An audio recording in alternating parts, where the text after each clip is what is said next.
हाँ जी, +2 हम लोग पढ़ रहे थे बच्चों कंडक्टिविटी के बारे में, और कंडक्टिविटी में हम लोगों ने स्पेसिफिक कंडक्टिविटी कवर कर लिया था। आज मैं आप लोगों को पढ़ा रहा हूँ बच्चों मोलर कंडक्टिविटी और इक्विवेलेंट कंडक्टिविटी के बारे में। तो हेडिंग डालेंगे बच्चों मोलर कंडक्टिविटी। सबसे पहले पढ़ते हैं मोलर कंडक्टिविटी। देखो, मैंने आप लोगों को बताया था कि कंडक्टिविटी में हम लोगों को बच्चों 3 तरीके की कंडक्टिविटी के साथ डील करना है। 3 तरीके की कंडक्टिविटी पढ़नी है हम लोगों को यहाँ पे। पहली जो कंडक्टिविटी हमारी होती थी बच्चों, वो थी स्पेसिफिक कंडक्टिविटी।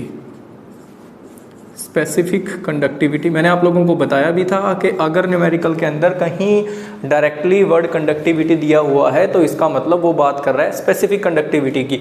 और स्पेसिफिक कंडक्टिविटी को मैं डिनोट करता था बच्चों किससे? कापा से। इसको प्रोनाउंस किया जाता है बच्चों कापा, कापा बोला जाता है इसको। अब देखो, उसके बाद जो सेकंड हम लोगों को पढ़नी है बच्चों, वो हम लोगों को पढ़नी है मोलर कंडक्टिविटी। मोलर कंडक्टिविटी के बारे में हम लोगों को पढ़ना है। अब मोलर कंडक्टिविटी को दिखाता हूं मैं लैम्डा से। देखो, ये लैम्डा पढ़ा था आप लोगों ने बच्चों, ये हाफ लैम्डा होता है जो हम लोगों ने +1 में पढ़ा था एटॉमिक स्ट्रक्चर में, जब मैं वेवलेंथ की बात कर रहा था बच्चों। ये चीज़ आप लोगों को पढ़ाई थी वहाँ पे। तो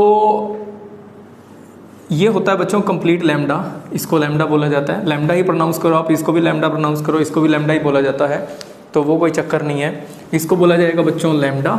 और लैम्डा एम लिख देता हूँ मैं मोलर कंडक्टिविटी के लिए, मोलर कंडक्टिविटी। और जो तीसरी आप लोगों को पढ़नी है बच्चों, वो पढ़नी है आप लोगों को इक्विवेलेंट कंडक्टिविटी। इक्विवेलेंट कंडक्टिविटी, और इसको मैं दिखाता हूँ बच्चों लैम्डा ई क्यू से, इक्विवेलेंट कंडक्टिविटी। लो जी, तो स्पेसिफिक कंडक्टिविटी के बारे में आप लोगों को मैं पढ़ा चुका था। आज हम लोग बात करने जा रहे हैं मोलर कंडक्टिविटी के बारे में। देखो, मोलर कंडक्टिविटी क्या होती है, हेडिंग डालेंगे मोलर कंडक्टिविटी।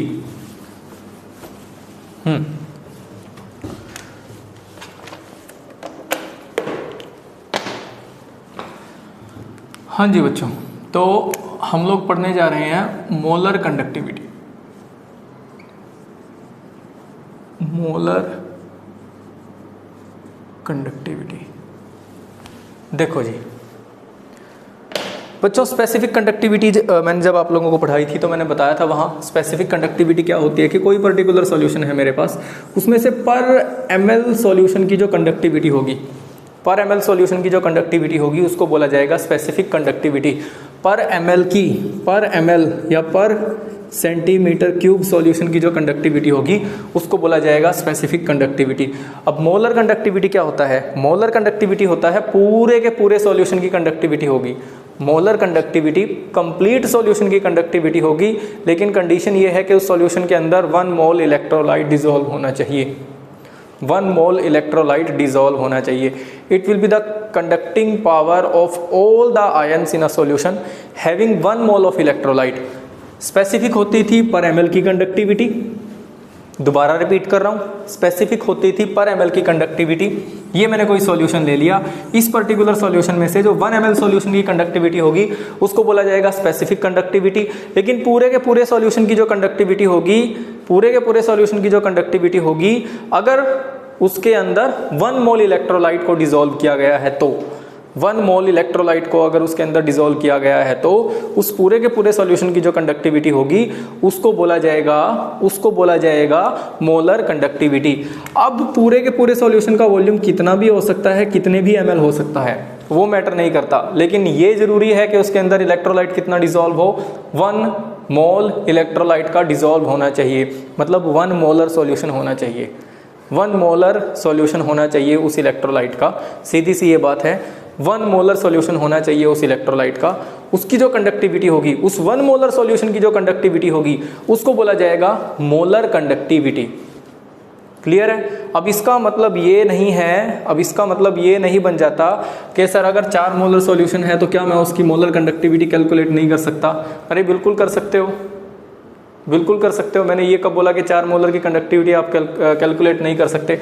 4 मोलर का मतलब क्या हुआ? 4 मोलर का मतलब है 4 मोल्स प्रेजेंट हैं 1000 ml ऑफ सॉल्यूशन में, ध्यान से सुनना अब इस चीज़ को, 4 मोल प्रेजेंट है 1000 ml ऑफ सॉल्यूशन में।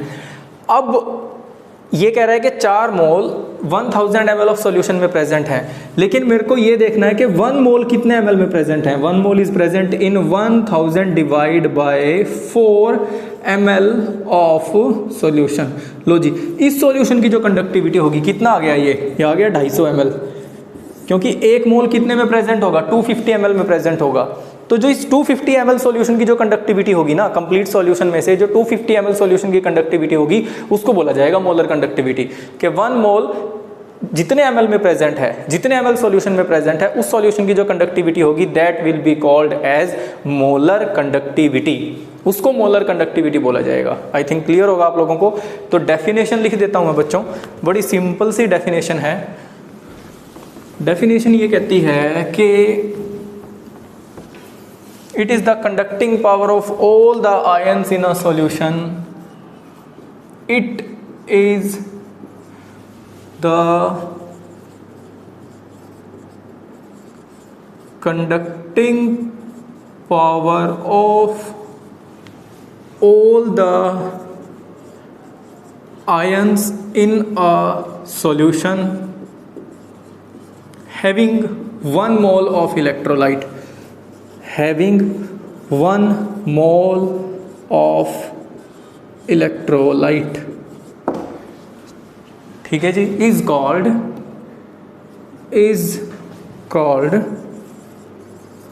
Molar conductivity. या ठीक है, it is the molar conductivity ऊपर लिख ही दिया, आगे ये सब चीज़ें लिखने की जरूरत नहीं है। Is called molar conductivity. तो किसी इलेक्ट्रोलाइट का जब मैं 1 मोल डिज़ोल्व करता हूँ किसी सॉल्यूशन के अंदर, अगर मैंने डिज़ोल्व ही 1 मोल किया है, अगर मैंने डिज़ोल्व ही 1 मोल किया है पूरा सॉल्यूशन, मान लो मैं कहता हूँ मैंने बना लिया 2 लीटर सॉल्यूशन, वॉल्यूम मैंने कितना ले लिया 2 लीटर। 2 लीटर का मतलब कितना हुआ 2000 ml सॉल्यूशन, 2000 ml बना रहा हूँ मैं, 2000 ml के अंदर मैंने 1 मोल डिज़ोल्व किया इलेक्ट्रोलाइट का। तो इस पूरे के पूरे सॉल्यूशन की जो कंडक्टिविटी होगी ना, पूरा 2000 ml, इस पूरे 2000 ml सॉल्यूशन की जो कंडक्टिविटी होगी, उसको बोल दिया जाएगा molar conductivity in the case of this solution, in the case of this solution. लेकिन जैसे मैंने अभी आप लोगों को एग्जांपल दिया कि सॉल्यूशन की मोलैरिटी वो कुछ भी दे सकता है बच्चों, मेरे को तो सिर्फ ये देखना है कि 1 मोल कितने ml में प्रेजेंट है, 1 मोल कितने ml में प्रेजेंट है ना। तो उसके उस सॉल्यूशन के उतने ml की कंडक्टिविटी, उसको मैं मोलर कंडक्टिविटी बोल दूंगा। 1 मोल जितने ml में प्रेजेंट होगा, उतने ml सॉल्यूशन की कंडक्टिविटी को बोल दिया जाएगा मोलर कंडक्टिविटी। तो अब एक बात बताओ, देखो मैं कहता हूं कि इसमें से पर ml सॉल्यूशन की जो कंडक्टिविटी होगी, उसको बोल रहा हूं मैं स्पेसिफिक कंडक्टिविटी। पर ml सॉल्यूशन की जो कंडक्टिविटी होगी, उसको मैंने क्या बोला था, कापा या स्पेसिफिक कंडक्टिविटी। अब मैं ये कहता हूं कि अगर मैं स्पेसिफिक कंडक्टिविटी को जो कि पर ml की कंडक्टिविटी है, उसको मैं टोटल वॉल्यूम से मल्टीप्लाई कर देता हूं, तो पूरे के पूरे सॉल्यूशन की कंडक्टिविटी निकल आएगी कि नहीं, टोटल वॉल्यूम। और वो वॉल्यूम मेरे को किस में लेना है, ml में। वॉल्यूम में किस में ले रहा हूं, ml में, क्योंकि specific conductivity is the conducting power of the पर ml ऑफ द सॉल्यूशन, पर ml ऑफ द सॉल्यूशन। और पर ml सॉल्यूशन की कंडक्टिविटी को मैं टोटल वॉल्यूम से मल्टीप्लाई कर दूंगा, तो पूरे के पूरे सॉल्यूशन की क्या निकल जाएगी, मोलर कंडक्टिविटी निकल जाएगी बच्चों। तो बड़ा सिंपल है। देखो फॉर एग्जांपल, अब ये कोई ज़रूरी थोड़ी है कि वो आप लोगों को 1 मोलर ही सॉल्यूशन देगा, वो तो कितने भी मोलर सॉल्यूशन दे सकता है। मैंने अभी बताया आप लोगों को 2 मोलर है, 3 मोलर है, 2.5 मोलर है, 3.2 मोलर है, कितना भी हो सकता है। कोई ज़रूरी थोड़ा है कि वो डायरेक्टली आप लोगों को 1 मोलर सॉल्यूशन ही देगा। आप लोगों को तो ये देखना है कि इस 1 मोलर के अकॉर्डिंग वॉल्यूम क्या होगा। अगर वो कहता है कि 2 मोलर सॉल्यूशन है और 2 मोलर सॉल्यूशन का जो वॉल्यूम दिया आप लोगों को, वो दे दिया 250 ml, कितना दे दिया 250 ml, 250 ml दे दिया, ठीक है। तो इसका मतलब ये है कि 2 मोल प्रेजेंट हैं सॉल्यूशन के कितने में, 250 ml में। तो 1 मोल कितने में प्रेजेंट होगा, मेरे को तो ये फाइंड आउट करना है। 250/2 कर देना बच्चों, कितना आ जाएगा 25, ठीक है, 125 ml। मेरे को तो इस 125 ml की कंडक्टिविटी से मतलब है। इस 125 ml की कंडक्टिविटी को मैं यहाँ मल्टीप्लाई करूँगा, तो उसकी सॉल्यूशन की क्या निकल जाएगी, molar conductivity. We just have to find out that 1 mole of that particular electrolyte is present in how much amount of in how much volume of that solution, कि उस सॉल्यूशन के कितने वॉल्यूम के अंदर उस इलेक्ट्रोलाइट का 1 मोल present है। बस इतना ही फाइंड आउट करना है हम लोगों को। तो अब सॉल्यूशन की कंसंट्रेशन तो कितनी भी दी हो सकती है। मैं कहता हूं कि मान लो मेरे पास जो सॉल्यूशन दिया गया है, जनरली मेरे पास सॉल्यूशन दिया गया वो सी मोलर सॉल्यूशन दे दिया। सी मोलर समझ रहे हो, मैं कंसंट्रेशन मैंने ले लिया कि लेट हम लोग लेके चल रहे हैं सी मोलर सॉल्यूशन है, सी मोलर सॉल्यूशन है। सी मोलर सॉल्यूशन का मतलब सी मोल कितने में प्रेजेंट होंगे, सी मोल कितने में प्रेजेंट होंगे 1000 ml ऑफ सॉल्यूशन में। तो अगर मैं बात करता हूं if C moles are present, कितने में प्रेजेंट है बच्चों 1000 ml of solution, 1000 ml of solution, 1000 ml of solution, ठीक है जी। तो उसका जो 1 मोल होगा, 1 मोल कितने में प्रेजेंट है बच्चों, 1 मोल प्रेजेंट है 1000 divide by C ml of solution. मेरे को तो ये 1 मोल देखना है कितने कितने कितने वॉल्यूम में प्रेजेंट है। मेरे को ये 1 मोल चेक करना है कितने वॉल्यूम में प्रेजेंट है। ये हमारा होगा V, जो हम लोगों को यहाँ पुट करना है इस फॉर्मूले में, जो इस फॉर्मूले में यहाँ पुट करना है। तो पुट करो भाई, molar conductivity is equal to kappa into 1000 by C. C क्या था, कंसंट्रेशन, कंसंट्रेशन मतलब के बच्चों मोलैरिटी। मैं लिख देता हूँ molar conductivity kappa into 1000 by M. ये निकल गया मोलर कंडक्टिविटी का फॉर्मूला। बहुत सिंपल है, बहुत आसान है। क्लियर है जी बच्चों। आप मोलैरिटी वाले फॉर्मूले से देख लो, चाहे सीधा मोलैरिटी होता है number of mole of solute volume of solution in litre, है ना। मेरे को नहीं पता मेरे को कितने मोलर सॉल्यूशन दिया है, लेकिन मेरे को ये पता है कि मेरे को 1 मोल की बात करनी है, मेरे को 1 मोल की बात करनी है। मेरे को 1 मोल के लिए वॉल्यूम पता होना चाहिए इस फॉर्मूले में यहाँ पुट करने के लिए, है ना। तो मोलैरिटी क्या आ जाएगा 1 बाई वी लीटर, वॉल्यूम किस में, लीटर में। तो volume in litre is equal to 1 by M हो गया। लेकिन मेरे को वॉल्यूम चाहिए किस में, मेरे को वॉल्यूम चाहिए ml में। मेरे को वॉल्यूम ml में चाहिए तो 1000 से मल्टीप्लाई कर दूंगा इसको इंटू 1000, तो ये निकल जाएगा सॉल्यूशन का वॉल्यूम किस में, ml में। सॉल्यूशन का वॉल्यूम किस में निकल गया, ml में। तो ये तो सब आप लोगों को समझाने के लिए किया है, ये सब आप लोगों को समझाने के लिए किया है। आप लोगों को डायरेक्टली इस फॉर्मूले के ऊपर फोकस करना है for solving the numerical also. Numerical भी सॉल्व करने के लिए आप लोगों को इस फॉर्मूले के ऊपर फोकस करना है। अब अगर मैं यूनिट्स की बात करता हूं बच्चों, यूनिट्स देखना जरा इसके क्या होंगे। कापा का यूनिट क्या होता था, कापा ओम इनवर्स सेंटीमीटर इनवर्स। जिसने पिछली क्लास देखी है उसको पता होगा कापा की यूनिट क्या है बच्चों। कापा की यूनिट है ओम इनवर्स सेंटीमीटर इनवर्स। ध्यान से देखना, इंपॉर्टेंट है बहुत इसका यूनिट का जो पोर्शन है। Ohm inverse centimetre inverse. अब 1000 से मल्टीप्लाई किया मैंने, लीटर को किस में कन्वर्ट करने के लिए, मिलीलीटर में कन्वर्ट करने के लिए। तो बच्चों वॉल्यूम का यूनिट आ जाएगा सेंटीमीटर क्यूब, क्योंकि 1 ml किसके बराबर हो जाता है 1 सेंटीमीटर क्यूब के। और ये क्या आ जाएगा नीचे, मोल्स आ जाएंगे। मोल पर लीटर था, लेकिन बच्चों मैंने क्या किया 1000 से मल्टीप्लाई कर दिया, तो जो लीटर है वो किस में चेंज हो गया, ml में चेंज हो गया। तो यहाँ लिख दूंगा मैं ml की जगह सेंटीमीटर क्यूब, और नीचे क्या आ गया बच्चों, मोल आ गया। तो ये हो जाएगा ओम इनवर्स सेंटीमीटर इनवर्स, और क्यूब सेंटीमीटर स्क्वायर हो जाएगा, और पर मोल ऊपर चला जाएगा। लो जी बच्चों, यूनिट क्या हो गई इसकी, ओम इनवर्स, बस ठीक है, ओम इनवर्स सेंटीमीटर स्क्वायर पर मोल।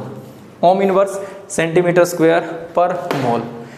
ओम इनवर्स की जगह अगर लिखना चाहते हो साइमन लिख लो, साइमन सेंटीमीटर स्क्वायर पर मोल। बताया था आप लोगों को, ओम इनवर्स बोलो, महो बोलो या साइमन बोलो, एक ही बात है। ठीक है जी बच्चों। तो ये था मोलर कंडक्टिविटी का फॉर्मूला, कापा इंटू 1000 बाय मोलैरिटी, कापा इंटू 1000 बाय मोलैरिटी। ठीक है जी बच्चों, क्लियर है आप लोगों को।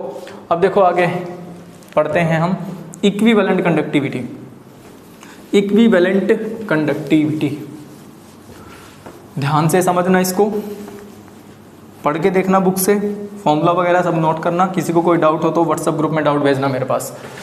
अब देखो ये है नेक्स्ट मैं पढ़ा रहा हूँ आप लोगों को यहाँ इक्विवेलेंट कंडक्टिविटी, मैं यहीं लिख देता हूँ बच्चों। नेक्स्ट होगा इक्विवेलेंट कंडक्टिविटी। इसका नाम ही बता रहा है कि ये कंडक्टिंग पावर होगी पूरे के पूरे सॉल्यूशन में जितने आयंस हैं। It is the conducting power of all the ions in a solution having 1 gram equivalent of electrolyte. लो जी, वहाँ 1 मोल लिया था, यहाँ इलेक्ट्रोलाइट का कितना प्रेजेंट होगा, ग्राम इक्विवेलेंट प्रेजेंट होगा। 1 ग्राम इक्विवेलेंट ऑफ इलेक्ट्रोलाइट, तो उसको बोल दिया जाएगा इक्विवेलेंट कंडक्टिविटी। बच्चों मैं वही बात बार बार दोबारा रिपीट कर रहा हूँ, जैसे वहाँ मोलर सॉल्यूशन लिया था, यहाँ नॉर्मल सॉल्यूशन लेंगे, यहाँ नॉर्मल सॉल्यूशन लेंगे। मान लो 4 नॉर्मल सॉल्यूशन दे दिया, तो इसका मतलब क्या हुआ, इसका मतलब ये होता है सर कि 4 ग्राम इक्विवेलेंट ऑफ सोल्यूट, या मैं क्या बोल रहा हूं उसको फिलहाल यहाँ, electrolyte is present in 1000 ml of solution. लो जी, 1000 ml ऑफ सॉल्यूशन। ये बात आई थिंक आप लोगों को क्लियर होगी। 1000 ml ऑफ सॉल्यूशन। लेकिन मेरे को तो ये देखना है कि 1 ग्राम इक्विवेलेंट कितने में प्रेजेंट होगा, 1 ग्राम इक्विवेलेंट कितने में प्रेजेंट होगा। 1 ग्राम इक्विवेलेंट ऑफ सोल्यूट या electrolyte is present in 1000 by 4 ml of solution. So we will talk about this volume here. हम लोगों को सिर्फ और सिर्फ इस वॉल्यूम के बारे में बात करनी है। 1000 by 4 दैट मीन्स के 250 ml ऑफ सॉल्यूशन के बारे में बात करनी है मेरे को इस 250 ml सॉल्यूशन की कंडक्टिविटी पता होनी चाहिए अगर मैं उसकी इक्विवेलेंट कंडक्टिविटी बताना चाहता हूँ। क्यों? क्योंकि इसके अंदर क्या प्रेजेंट है, 1 ग्राम इक्विवेलेंट प्रेजेंट है इलेक्ट्रोलाइट का। तो जितने ml सॉल्यूशन के अंदर 1 ग्राम इक्विवेलेंट इलेक्ट्रोलाइट का प्रेजेंट होगा, उतने ml सॉल्यूशन की जो कंडक्टिविटी होगी ना, उसको बोल दूंगा मैं इक्विवेलेंट कंडक्टिविटी। तो it is the conducting power of all the ions in a solution having 1 gram equivalent of electrolyte, having 1 gram equivalent of electrolyte. अरे जिसके अंदर 1 ग्राम इक्विवेलेंट प्रेजेंट होगा, तो ये बन गया यहाँ कितना, 1 नॉर्मल सॉल्यूशन, 1 नॉर्मल सॉल्यूशन है ना।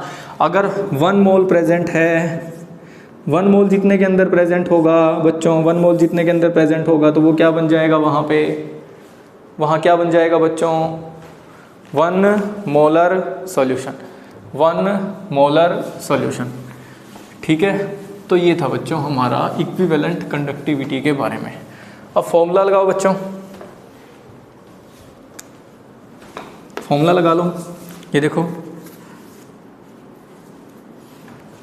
अब मैं यहाँ बात करता हूँ इक्विवेलेंट कंडक्टिविटी, ये हो जाएगा कापा इंटू वॉल्यूम, किस में लेना है मेरे को, ml में लेना है। बिल्कुल उसी तरीके से वॉल्यूम किस में लेना है मेरे को, ml में लेना है।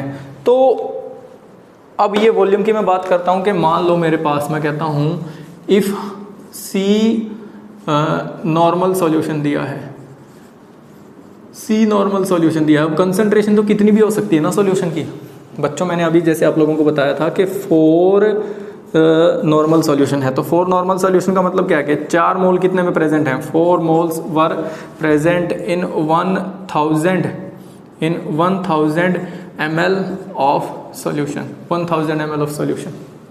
तो 1 मोल देखना है मेरे को, sorry 1 gram equivalent present, 4 gram equivalent present है 1000 ml ऑफ सॉल्यूशन में। तो मेरे को 1 ग्राम इक्विवेलेंट देखना है। 1 ग्राम इक्विवेलेंट कितने में प्रेजेंट होगा, 1000 by 4 ml ऑफ सॉल्यूशन। मेरे को इस 1 ग्राम इक्विवेलेंट की बात करनी है। अगर मैं इसको 1 नॉर्मल बनाना चाहता हूँ, तो 1 नॉर्मल सॉल्यूशन की जो कंडक्टिविटी होगी उसको बोला जाएगा इक्विवेलेंट कंडक्टिविटी। 1 मोलर सॉल्यूशन की, 1 मोलर सॉल्यूशन की जो कंडक्टिविटी होगी, 1 मोलर सॉल्यूशन जिसके अंदर 1 मोल इलेक्ट्रोलाइट का डिसॉल्व किया गया है, 1 नॉर्मल सॉल्यूशन जिसके अंदर 1 ग्राम इक्विवेलेंट इलेक्ट्रोलाइट का डिसॉल्व किया गया है। ठीक है, तो 1 नॉर्मल सॉल्यूशन की जो कंडक्टिविटी होगी उसको बोला जाएगा नॉर्मल ये इक्विवेलेंट कंडक्टिविटी, इक्विवेलेंट कंडक्टिविटी।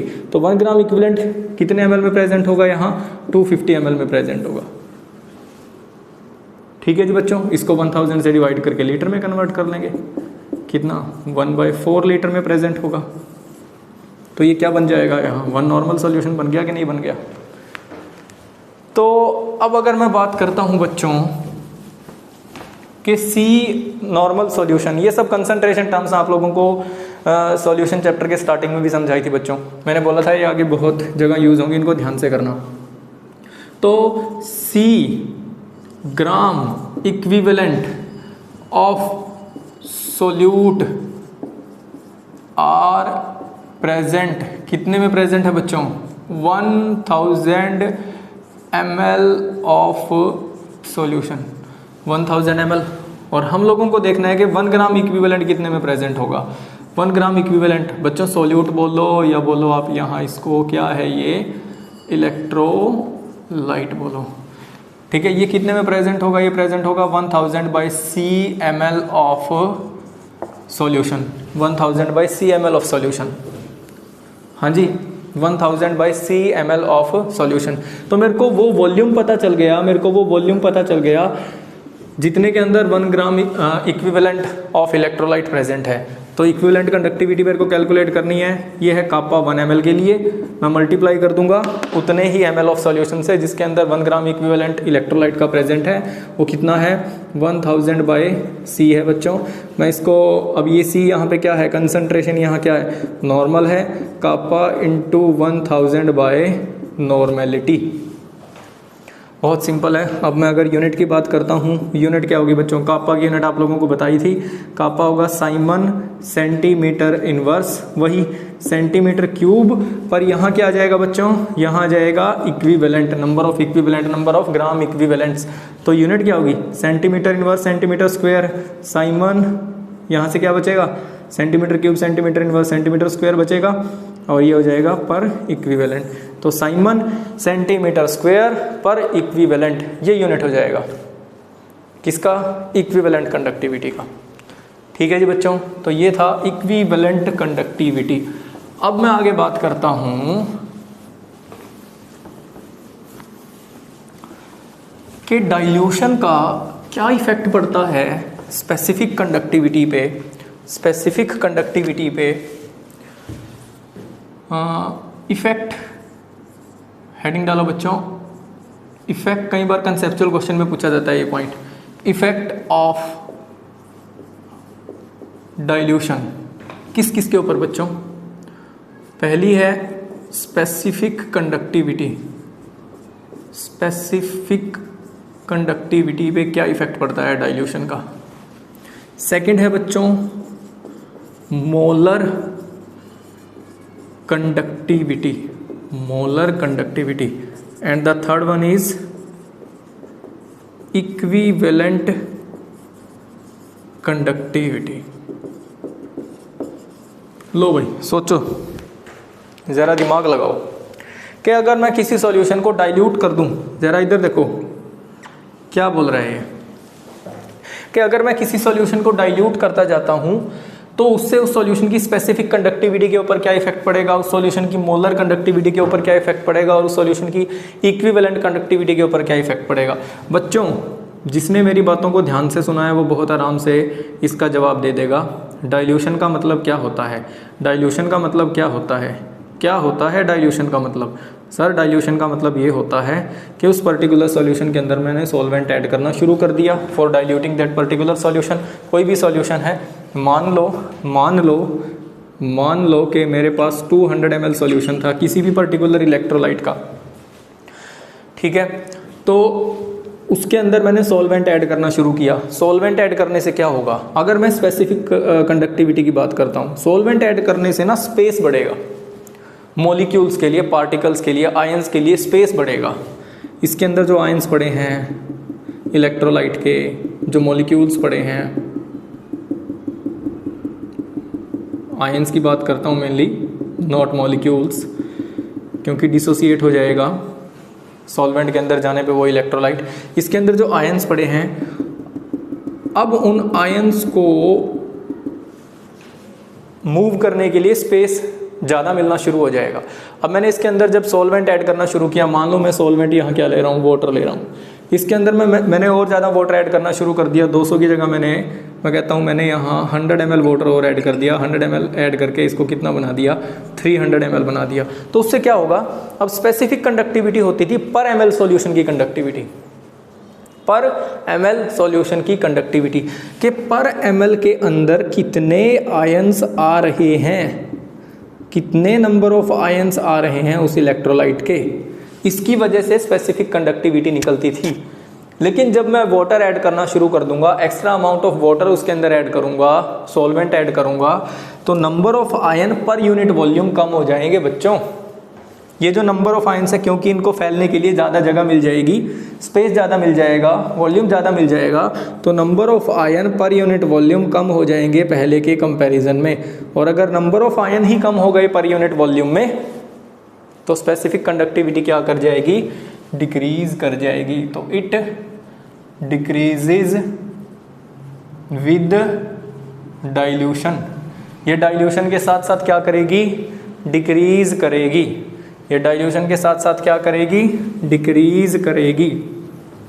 बात क्लियर है आप लोगों को, बात क्लियर है कि नहीं है। अब मोलर कंडक्टिविटी क्या होती थी, मोलर या इक्विवेलेंट कंडक्टिविटी होती थी पूरे के पूरे सॉल्यूशन की कंडक्टिविटी, पूरे के पूरे सॉल्यूशन की कंडक्टिविटी, लेकिन उसके अंदर 1 मोल ऑफ इलेक्ट्रोलाइट डिसॉल्व हो, और या मैं बोल सकता हूँ, हाँ अगर मैं मोलर की बात कर रहा हूँ फिलहाल तो, कि उसके अंदर 1 मोल ऑफ इलेक्ट्रोलाइट डिसॉल्व होना चाहिए। पूरे के पूरे सॉल्यूशन की कंडक्टिविटी है बच्चों। अब स्पेसिफिक तो होती है पर ml की कंडक्टिविटी। मान लो मैंने इसके अंदर 1 मोल इलेक्ट्रोलाइट का डिसॉल्व किया हुआ है, सॉल्यूशन ही 1 मोलर है, सॉल्यूशन कितना है, 1 मोलर है, ठीक है। तो पूरे के पूरे सॉल्यूशन की कंडक्टिविटी, पूरे के पूरे सॉल्यूशन की कंडक्टिविटी, लो जी मैं 200 ml के अंदर, मैंने 200 ml के अंदर 1 मोल को डिसॉल्व किया हुआ है, 1 मोल को डिसॉल्व किया हुआ है, 200 ml सॉल्यूशन बनाया मैंने। तो अब ये सॉल्यूशन क्या है, 1 मोलर है। इस पूरे के पूरे सॉल्यूशन की जो कंडक्टिविटी होगी ना, उसको बोला जाएगा मोलर कंडक्टिविटी, और इसके 1 ml की जो कंडक्टिविटी होगी उसको क्या बोला जाएगा, स्पेसिफिक कंडक्टिविटी। अब अगर मैं इसको डाइल्यूट करना शुरू करता हूँ, मैं इसके अंदर वाटर डालना शुरू करता हूँ, तो बच्चों क्या होगा कि जो ये सारे के सारे पार्टिकल्स हैं पूरे के पूरे सॉल्यूशन में इलेक्ट्रोलाइट के, अब मैं पर ml की बात नहीं करूँगा, पर ml की बात मैं कर चुका स्पेसिफिक कंडक्टिविटी में।